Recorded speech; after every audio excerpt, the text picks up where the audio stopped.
एडीपीटीवी news. और आज हम जंतर मंतर पर हैं और यहाँ पर एक आपकी अपनी पार्टी पीपल्स है।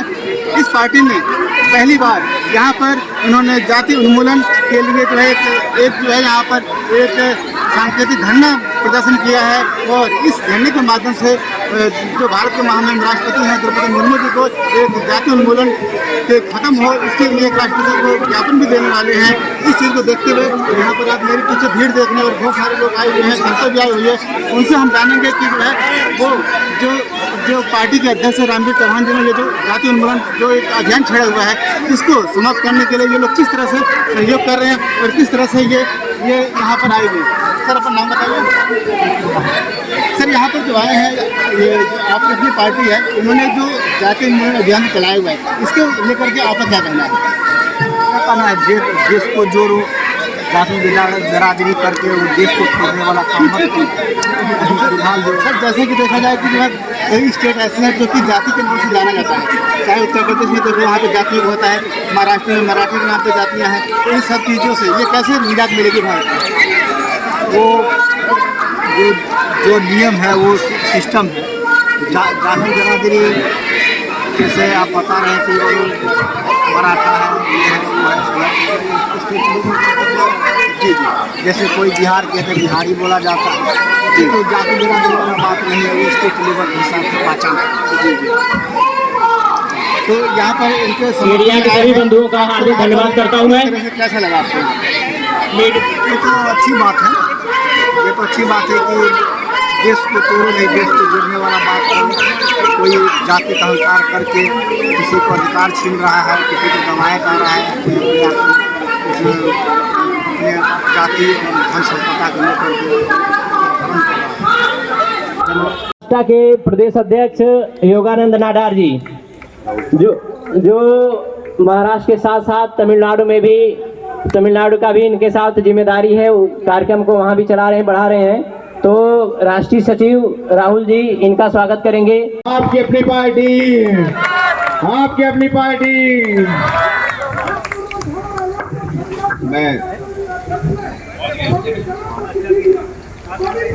उन्होंने बहुत जल्द ही बहुत अच्छा काम किया है और लगातार इनका कार्यक्रम जारी रहता है। इस कड़ी में दिल्ली प्रदेश उपाध्यक्ष संजीव कुमार जी से मैं चाहूँगा, मध्य प्रदेश के संगठन सचिव अनिल तिवारी जी, जो तिवारी जी बराबर राय सरदाहा जी के साथ कंधे से कंधा मिलाकर मध्य प्रदेश का मंडला से लेकर जबलपुर, डिंडोरी, इंदौर, मुरैना सब जगह पे काम कर रहे हैं, इस बात को बढ़ा रहे हैं।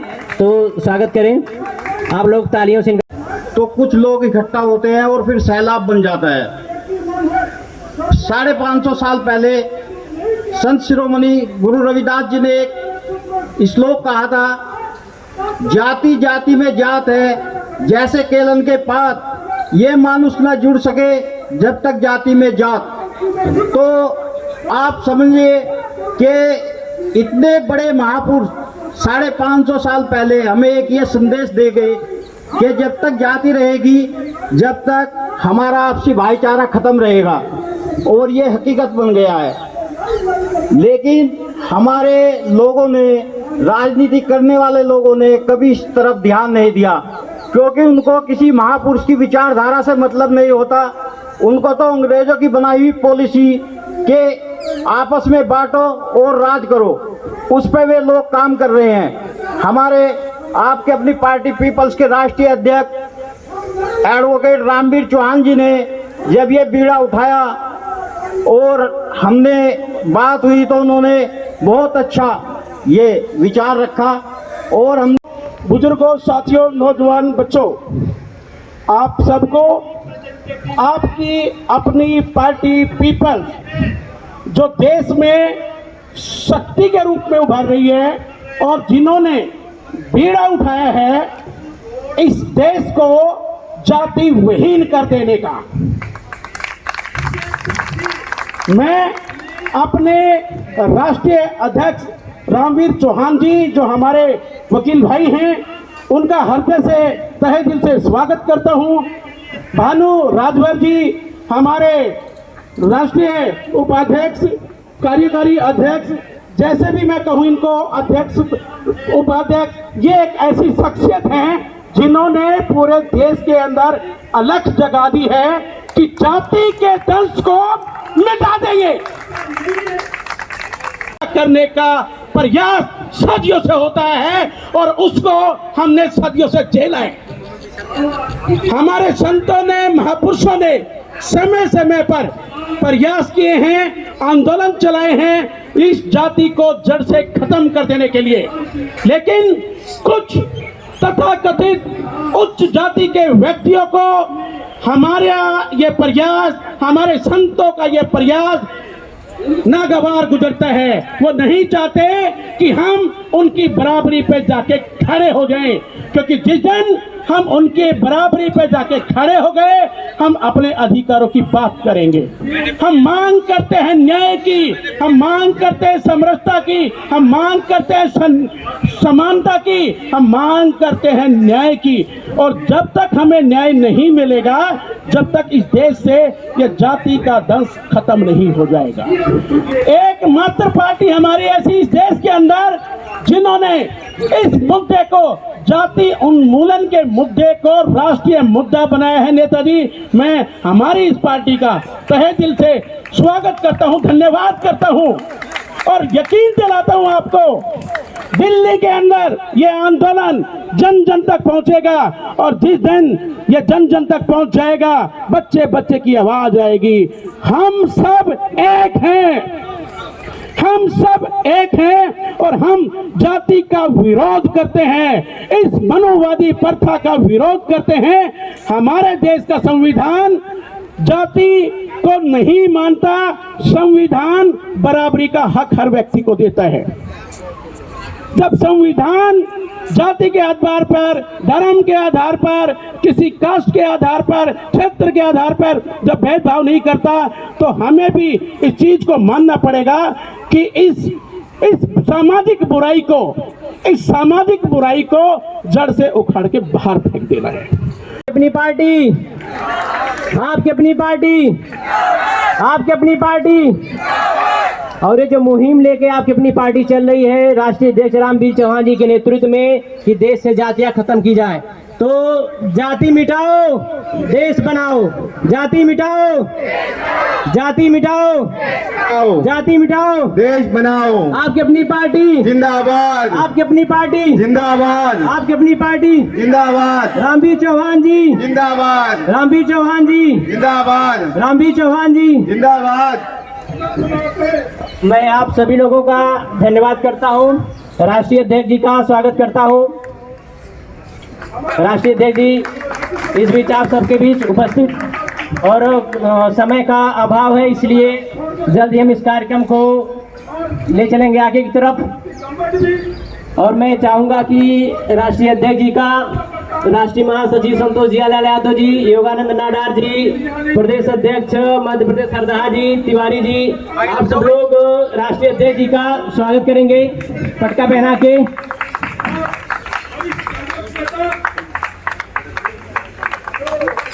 और इनके साथ साथ हमारे पार्टी के, आपकी अपनी पार्टी पीपल्स के मार्गदर्शक, शुरू से ऊर्जा देने वाले कमल बाबा जी का स्वागत करेंगे। राहुल चौहान जी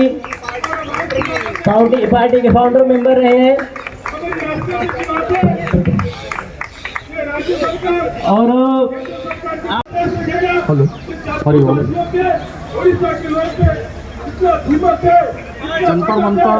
जंतर मंतर के इस धरना प्रदर्शन भारत देश से जाति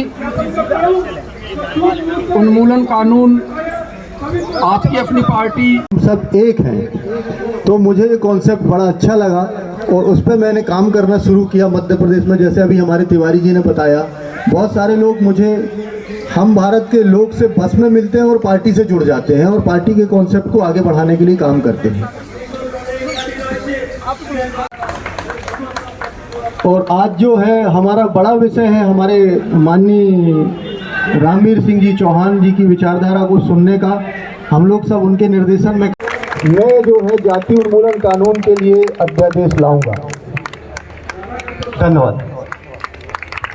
धन्यवाद राजीव अध्यक्ष ji. Yogendra Nadar ji. Bring caste abolition bill. मैं महाराष्ट्र टीम को लीड करता हूं और आप सबको कहना चाहूँगा कि महाराष्ट्र में एक एक मूवमेंट्स जो आपकी अपनी पार्टी करके आ रही है, हम जो शुरू करते हैं वो चीज़ देख के दूसरे पार्टी उसको कॉपी करके आ रही है, तो ये देख के हमें लगता है कि हम फुल सक्सेसफुल में जा रहे हैं। जैसे कि बीजेपी ने भी कुछ मूवमेंट कॉपी किया है, जो महाराष्ट्र टीम अभी तक करके आ रही थी उसका बीजेपी टीम कॉपी किया, शिवसेना कॉपी किया, कांग्रेस कॉपी किया। इसका मतलब आपकी अपनी पार्टी फुल सक्सेस में जा रही है।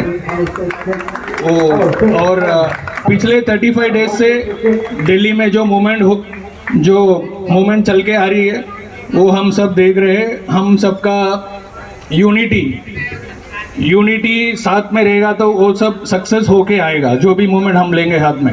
और कास्ट अबॉलिशन बिल ये ड्रीम है, बहुत सारे सिटीजन्स का ड्रीम है, ये इम्प्लीमेंट होना चाहिए जल्द से जल्द, और हम साथ में मिलकर काम करके इसको जल्द से जल्द इम्प्लीमेंट करेंगे। हम एक नए रेवोल्यूशन जल्द से जल्द बिल्ड करेंगे साथ में मिलकर। और मैं मेरा शॉर्ट में स्पीच ख़त्म करना चाहूँगा। मुझे चांस देने के लिए बहुत थैंक यू। हम साथ मिलकर सक्सेस करेंगे और सत्ता में आएंगे वेरी सून। Thank you. आमंत्रित होकर आया हूँ और जो मांग हमारे राष्ट्रीय अध्यक्ष मोदी जी ने उठाया है वही मांग हमारे छत्तीसगढ़ में भी चल रहा है और बहुत ज़ोरों शोरों से चल रहा है। इसके साथ छत्तीसगढ़ में जो दैनिक वेतन भोगियों का जो पलायन चल रहा है उस पर भी हमारा काम चल रहा है। और अभी नवंबर में चुनाव है, हम चाहेंगे कि वहाँ सरकार बनाए। 90 कैंडिडेट पे तैयारी चल चुकी है और 90 कैंडिडेट लड़ाने की तैयारी है। इसी के साथ मैं विराम करता हूँ। गौतम बुद्ध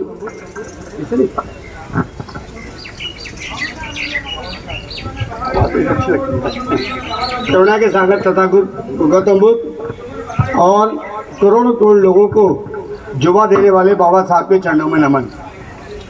सबसे पहले तो आज के इस कार्यक्रम के लिए जातीय उन्मूलन की बात को पूरे देश में उठाने के लिए मैं इस पार्टी के समस्त कार्यकर्ताओं को, उनके अध्यक्ष जी को, उपाध्यक्ष जी को और जो स्टेट की कमेटी आई है उन सबका हार्दिक आभार करना चाहूँगा all India defence SC/ST employees federation की तरफ से।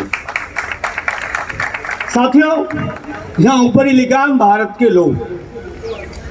हम जानते हैं कि भारत जो है हजारों साल से आपसी फूट, ऊंच नीच, भेदभाव आदि के कारण गुलाम रहा। बाबा साहब डॉक्टर अंबेडकर ने इस देश का संविधान देते हुए पहला वाक्य यही लिखा था, हम भारत के लोग। हम भारत के लोग भारत को पुरुष संपन्न, लोकतांत्रिक, समाजवादी, धर्मनिरपेक्ष गणराज्य बनाने के लिए इसके समस्त नागरिकों को आर्थिक सामाजिक न्याय देने की बात संविधान के अंदर की गई थी। और उस समय आशा व्यक्त की गई थी कि ये देश हजारों साल से जो हजारों राष्ट्रीयताओं में बटा हुआ है,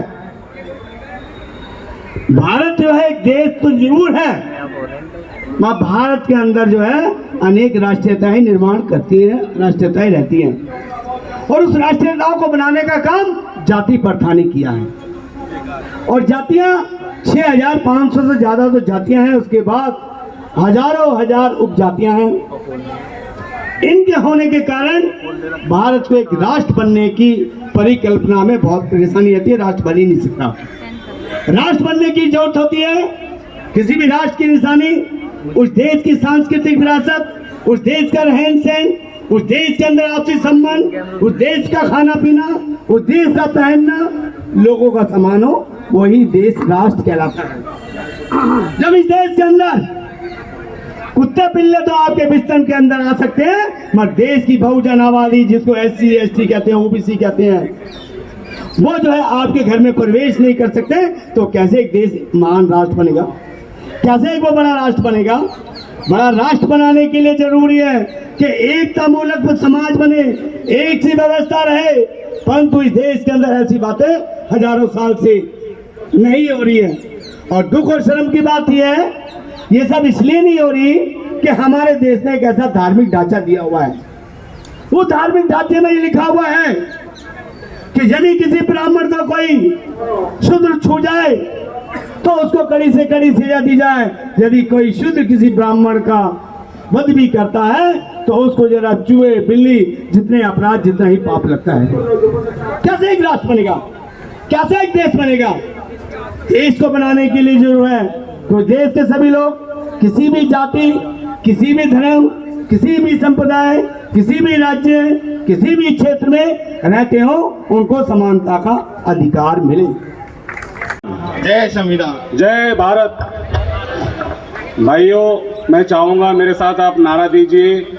मैं अपने भारत की बात कर रहा हूँ, आपके भारत की बात कर रहा हूँ, और जो आने वाले समय में विश्व गुरु बनेगा उस भारत की बात कर रहा हूँ।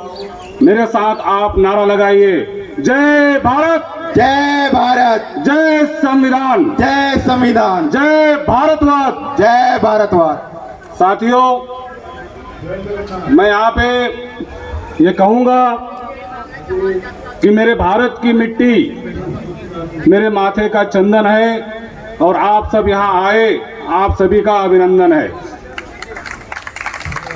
साथियों,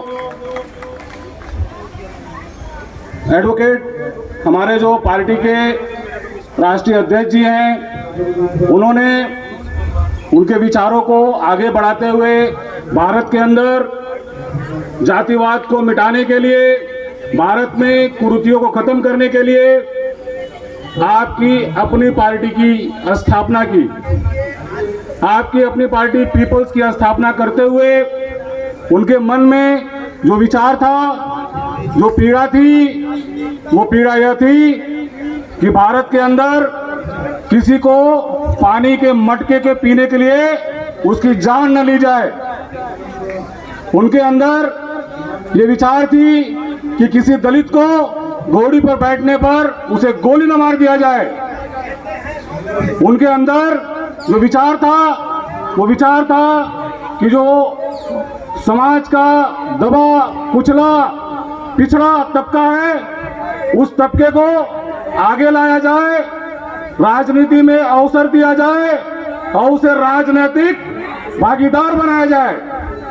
आपने अभी तक देखा होगा कि हमारे राष्ट्रीय अध्यक्ष जी की और आपकी अपनी पार्टी पीपल्स की कल्पना को आगे बढ़ाते हुए एक आम साधारण व्यक्ति को भी पार्टी ने टिकट दिया और पार्टी में उस टिकट देकर उसका मनोबल बढ़ाया और आने वाले भविष्य की राजनीति में उसे राजनेता बनाने का मौका दिया।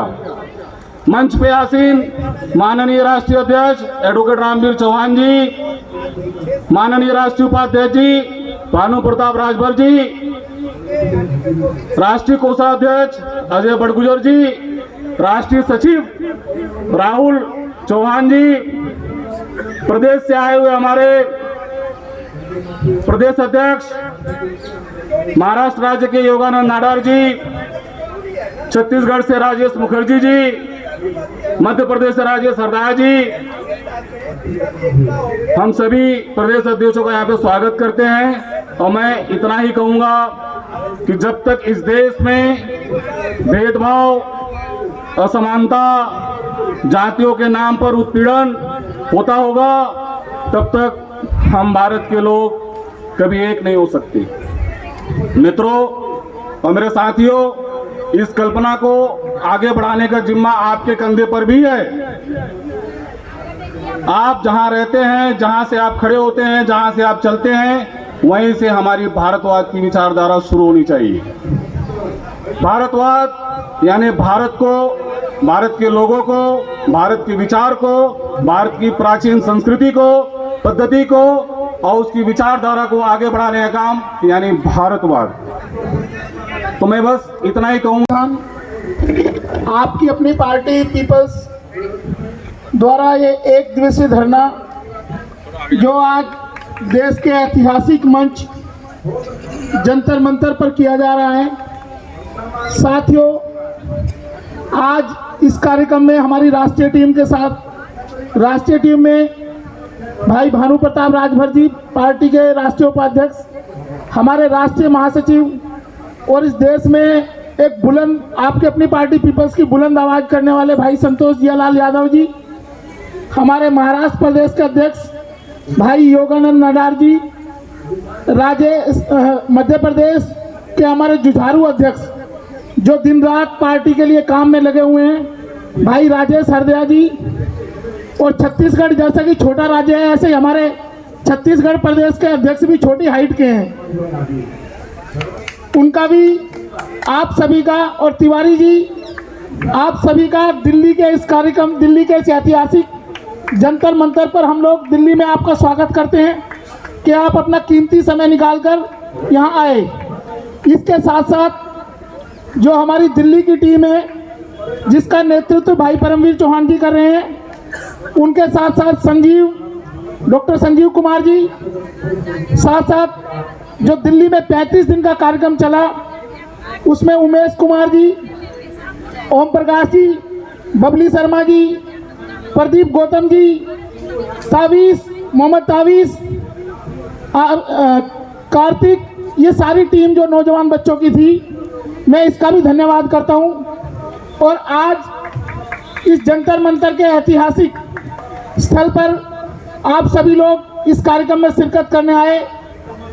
हमारे बीच में भाई संदीप बहुत जी हैं, मैं उनका भी स्वागत करता हूं। हमारे एक जुझारू और बुलंद आवाज़ करने वाले एडवोकेट साहब एक प्रदीप काद्यान जी भी दिखाई दे रहे हैं, मैं उनका भी धन्यवाद करता हूं। कार्यक्रम में शिरकत करने आए हैं भाई मनोज सोनकर जी आए हैं, आप सभी का, मुनव्वर हसन जी भी आए हैं हमारे साथ, विनीत जी, सभी के नाम तो जानता हूं, अब मंच से सारे नाम करने में भी टाइम लगेगा। और सबसे बड़ी बात कि इस पार्टी के फाउंडर जो पिछले कई दिनों से अपनी सेहत के मामले में जो फाउंडेशन में बड़ी भूमिका निभाई जिन्होंने, और अपनी सेहत को नासाज मानते हुए भी इस कार्यक्रम में शिरकत करने आए, तो मैं सबसे पहले अपने वक्तव्य से पहले मैं चाहूँगा कि कमल सिंह जी आएँ और 1 मिनट के लिए अपनी बात जरूर रखें मंच पे। कमल सिंह जी, जोरदार तालियों से स्वागत करें। स्वास्थ्य उनका ठीक नहीं है लेकिन फिर भी उन्होंने कार्यक्रम में भागीदारी के लिए अपनी कीमती समय निकाला है। मैं चाहूँगा जोरदार तालियों से स्वागत करें बुजुर्ग का, और आए वो अपनी बात रखें। आज ये जातीय उन्मूलन कानून बनाने के लिए जो है जातीय उन्मूलन कानून ख़त्म करें और इस जातियाँ ख़त्म करें। इसके साथ में जो हमारे नौजवान साथी आए हैं मैं इनका धन्यवाद करता हूँ।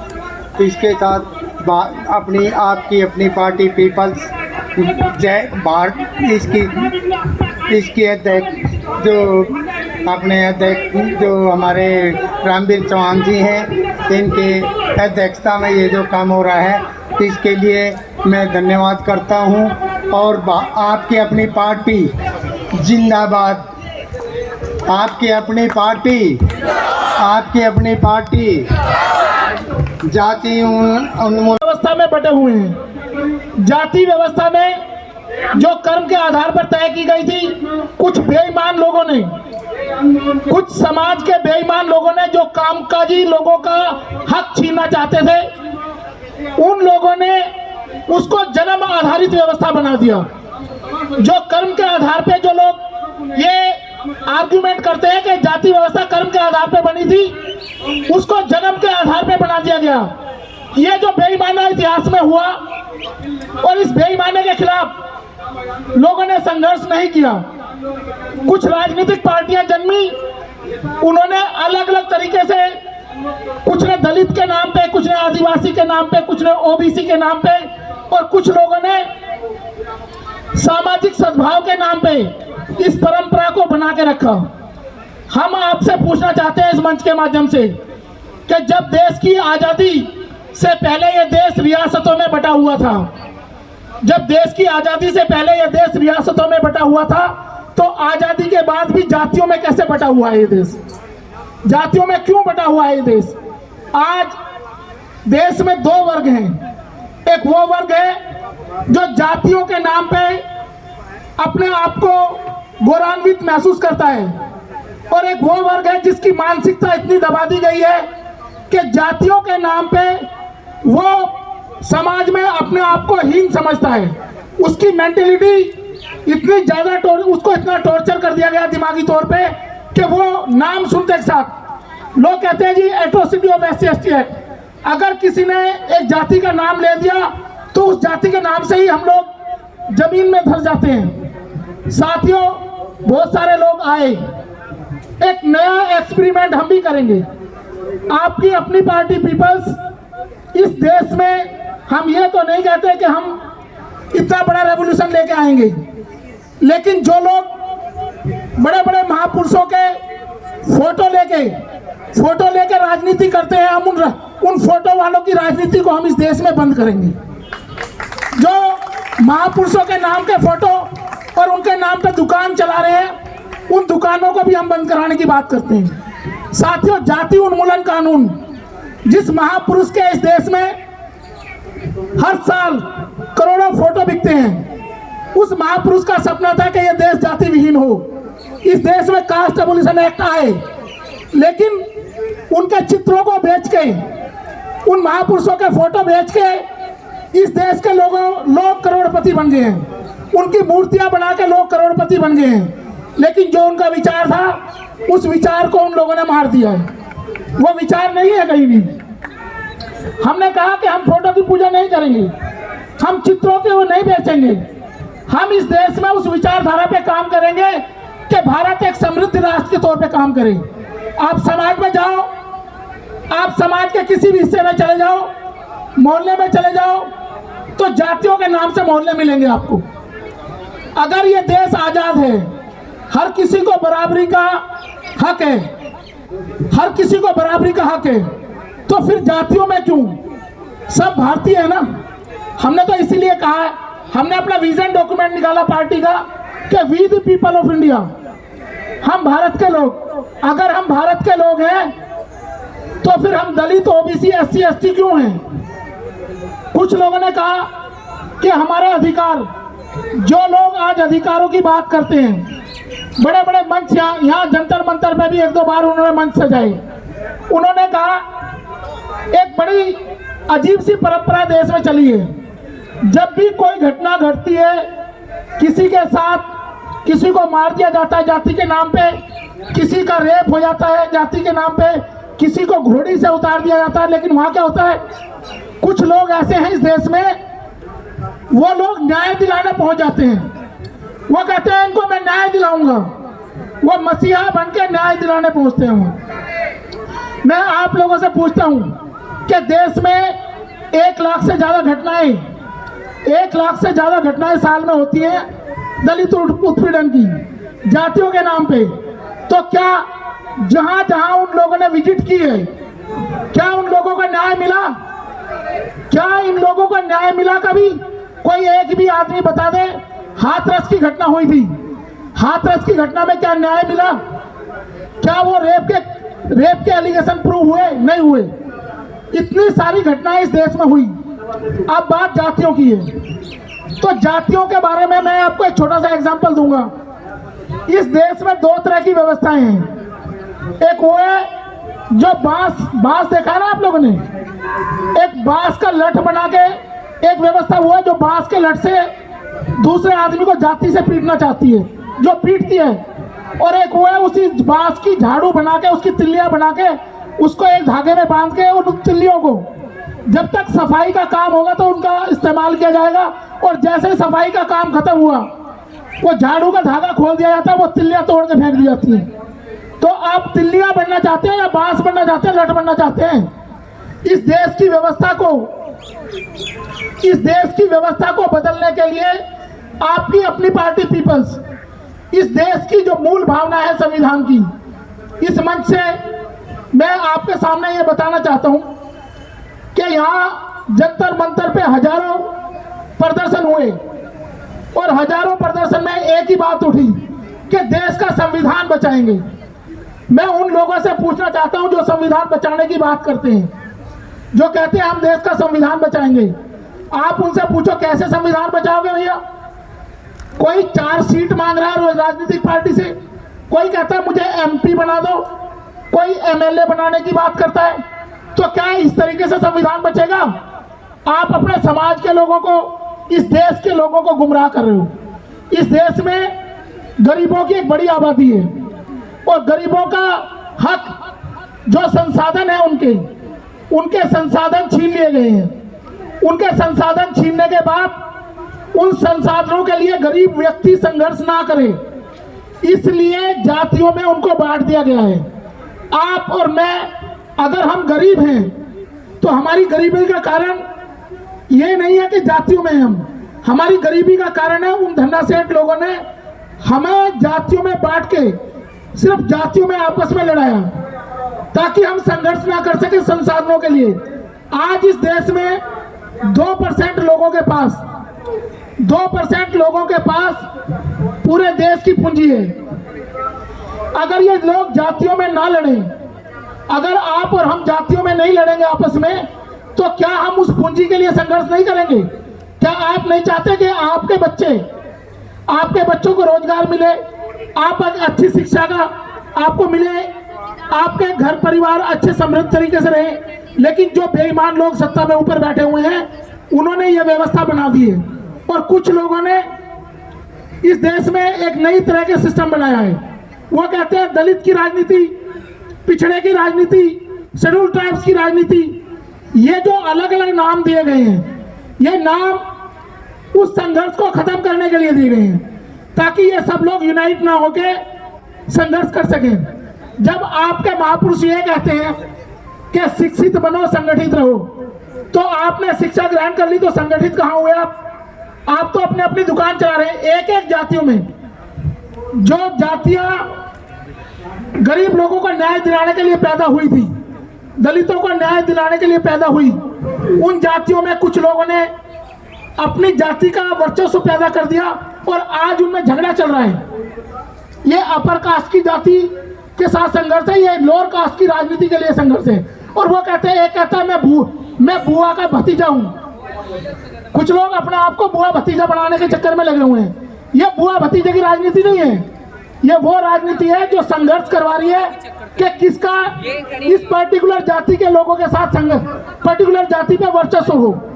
तो हमने तो सपना ये देखा था हमारे महापुरुषों ने कि इस देश को जाति विहीन बनाएंगे, इस देश को कास्ट एबोलिश करेंगे। इस देश में जब जातियों को समाप्त करने की बात की गई थी उन महापुरुषों द्वारा, तो आप तो जातियों पे प्राउड करने लगे, लिखते हैं बड़ा बड़ा बोर्ड पे फलाना ग्रेड, ये ग्रेड, वो ग्रेड।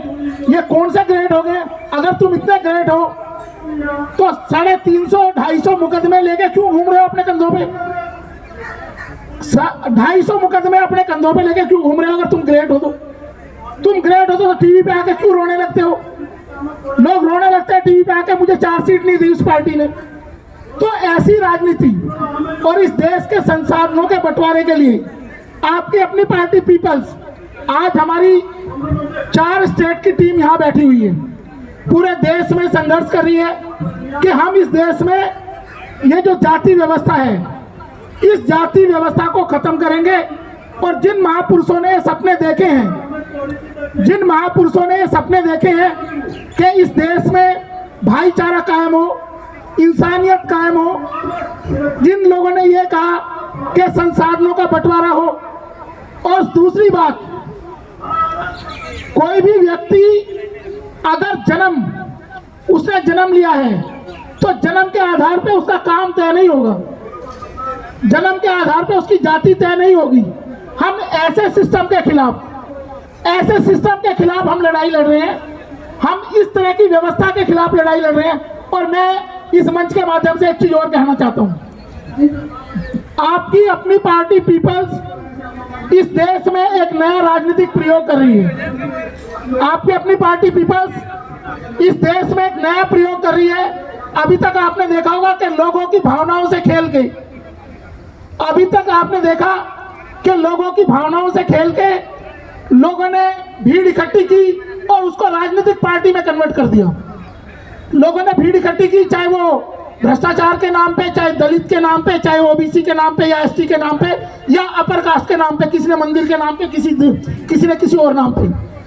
पर मैं इस मंच के माध्यम से, और ये जो हमारी टीम है, ये अपना पूरा जीवन इस चीज के लिए समर्पित कर चुकी है कि उन महापुरुषों के विचारों को हम फोटो की पूजा नहीं करेंगे, हम उनके विचारों पर चल के इस देश की व्यवस्था को परिवर्तित करेंगे। इस देश में जातिवाद हम खत्म करेंगे। और जो इतनी बड़ी बात कास्ट एबोलिशन के बारे में महापुरुषों ने कही, ये सारे नेता मंच पे जाके बोलते हैं न्याय दिलाने आए हैं, अत्याचार हो रहा है, क्यों नहीं इनके मुंह से फूटता है एक बार भी कि इस देश में जाति व्यवस्था खत्म होनी चाहिए, हम सारे मिलकर जाति व्यवस्था को खत्म करने के लिए संघर्ष करेंगे। आपको गुमराह करने के लिए एक पर्टिकुलर जाति के लोग वो चाहते हैं कि इस देश में दलित के नाम पे हम पूरे देश का नेतृत्व संभाल लें, इस देश को गुमराह कर लें। और उन्होंने क्या किया है? अल्टीमेटली जो इस देश में जातियों के पोषक हैं, जो लोग जातियों के पोषक हैं, उन्होंने क्या किया? जिन जातियों को जोड़ के एक्सपेरिमेंट किया गया, जातियों को जोड़ के एक राजनीति तैयार की गई कि ये होगा बहुजन, और उन बहुजनों को जो विरोधी लोग थे उन्होंने उन बहुजनों को एक जन में कन्वर्टेड कर दिया, एक जन में परिवर्तित कर दिया, उन जातियों को बिखेर दिया। जैसे मैंने आपको झाड़ू का एग्जांपल दिया था, वो धागा खोल दिया, वो धागा खुला तो सब तिल्लियों में बिखर गया अलग अलग लोग। ऐसी व्यवस्था को जो लोग इन व्यवस्थाओं को मानते हैं, हम उन व्यवस्थाओं को नहीं मानेंगे। हम इस व्यवस्था को तोड़ के जाति उन्मूलन कानून इस देश में लेके आएंगे। और जाति उन्मूलन के लिए जब वो लोग 90 साल एक पर्टिकुलर धर्म की बात करके कि जी 90 साल हम इस देश में ये राष्ट्र बना देंगे इस धर्म का, हम भी कहते हैं कि अगले 100 साल अगर संघर्ष होगा तो हम जातियों को खत्म करके इसको भारत राष्ट्र बनाएंगे, इसको भारत राष्ट्र बनाएंगे, इसको भारत देश बनाएंगे, इसको जातियों में टुकड़ों में बिखरा हुआ देश नहीं बनने देंगे। आज जो देश में हालत चल रही है, चाहे मणिपुर के हालात, मणिपुर में क्या है, 2 जातियों का झगड़ा करा दिया गया और जिसको फायदा होगा वो झगड़ा करा रहा है। तो डिवाइड एंड रूल की पॉलिसी ये बार बार बोलते थे कि हम डिवाइड एंड रूल की पॉलिसी अंग्रेज लेकर आए थे। हम कहते हैं डिवाइड एंड रूल अंग्रेज नहीं लेकर आए। डिवाइड एंड रूल की पॉलिसी जब महात्मा मनु ये कहते हैं कि कर्म के आधार पर व्यवस्था होगी, बटेगा 4 वर्ग में, तो बंटना तो पहले दिन से शुरू होगा। अगर महात्मा मनु ने 4 वर्ण में ये चीजें बांट दी